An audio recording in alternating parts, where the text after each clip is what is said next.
Deputy President William Ruto touched down at the Felix Ufwe-Bwanji International Airport in the Ivory Coast capital of Abidjan for a two-day conference set to discuss the implementation of strategies by African governments towards the realization of heightened economic growth in the continent. A survey conducted by the World Bank last year pitched the continent's average economic growth at 3.7%, down from 4.6% in 2014.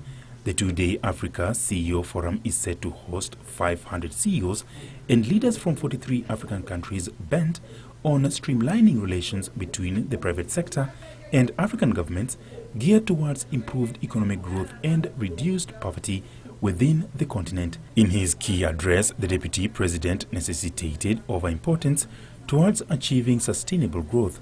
The future is in us unlocking the market that exists in Africa. And for those of us who are policymakers, we must invest in developing the products, not raw materials, the products that will be sold in this market. And therefore, investment in infrastructure, whether we're talking about rail or road, investment in energy, investment in human capital.